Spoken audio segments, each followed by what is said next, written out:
আজকে আমার সাথে এত কিছু ঘটে যাবে তা কখনো ভাবতে পারিনি। আসসালামু আলাইকুম, this is Sumaiya Sumo. Welcome back to my another blog. After long time পর আমি কোনো ব্লগ করছি। অসুস্থ থাকার কারণে অনেক দিনই ব্লগ করা হয় না, আর অনেক দিন পরে রাতের বেলা বের হলাম। বের হয়ে কোথায় যাচ্ছি তা আপনারা এখনই জানতে পারবেন। কোথায় যাইতেছো? স্টেক খাইতে।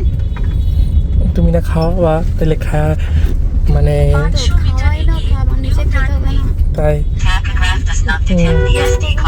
তাই ওকে। দীর্ঘদিন অসুস্থ থাকার কারণে ভালো কোনো খাবারই খেতে পারছিলাম না, আর এখন যেহেতু সুস্থ হয়ে গেছি এখন খুবই ক্রেভিং হচ্ছিল স্টেক খাওয়ার। তাই আশেপাশে ভালো কোথাও স্টেক খাবো এটা বলেই আমি আমার হাজব্যান্ড ঘর থেকে বের হয়ে গেলাম। সারা রাস্তা দুজন মিলে ফেসবুকে স্ক্রল করতে করতে যাচ্ছিলাম যে কোথায় ভালো স্টেক পাওয়া যায়। আমার হাজব্যান্ড বলছিল ধানমন্ডি যাওয়ার কথা, কিন্তু অনেক রাত হয়ে গিয়েছিল, তাই আমি বলছি আশেপাশে কোথাও যাওয়ার কথা। তাই দুজন মিলে খুঁজতে খুঁজতে চলে আসলাম বনানী 11-তে।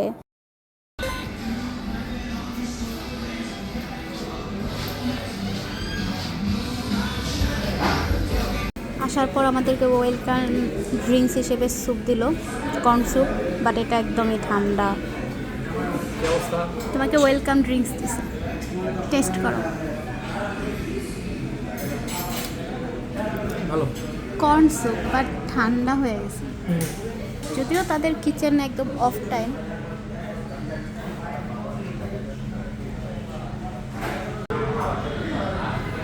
তো কেমন লাগতেছে? অনেকের ইচ্ছা ছিল এখানে আসতে, সেই ইচ্ছা আরেকবার করে তো ঘোড়া চালাইতেছো। আশেপাশে যদি এত সুন্দর একটা পরিবেশের জায়গা থাকে, কে না যেতে চাইবে বলুন।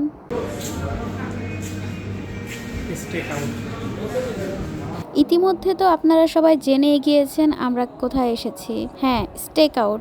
স্টেক আউটের ভিডিও আমি অনেক দিনই দেখেছিলাম, কিন্তু কখনো আসা হয়নি। যেহেতু এখন আমাদের স্টেক খাওয়ার ক্রেভিং হয়েছে, তাই আশেপাশে বলতে বনানী 11-তেই আমার কাছে মনে হয়েছে বেস্ট হবে। আর আসার পর এর পরিবেশটাও আমার ভালো লেগেছে। আমার অসুস্থতার জন্য আমি যেহেতু বিফ খেতে পারবো না, তাই আমার জন্য চিকেন স্টেক অর্ডার করেছিলাম এবং আমার হাজব্যান্ডের জন্য বিফ। আমার কাছে প্রাইস অনুযায়ী কোয়ান্টিটি বেশ ভালোই লেগেছে। এবার দুজনের টেস্ট করার পালা। টেস্ট করে বোঝা যাবে তাদের খাবারটা কতটুকু মজার। দেন আমি চিকেনটা টেস্ট করছিলাম, আমার হাজব্যান্ড ভিডিও করছিল।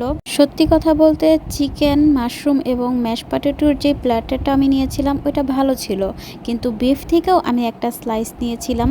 আমার কাছে চিকেন থেকে বিফের প্ল্যাটারটা অনেক বেশি ভালো লেগেছে এবং অনেক জুসি ছিল। খাওয়া দাওয়া শেষ। সোনার বাংলাদেশ নাকি নতুন বাংলাদেশ? ও আচ্ছা, বাংলাদেশ 2.0 পরে এই আসলাম, তাই না? হ্যাঁ,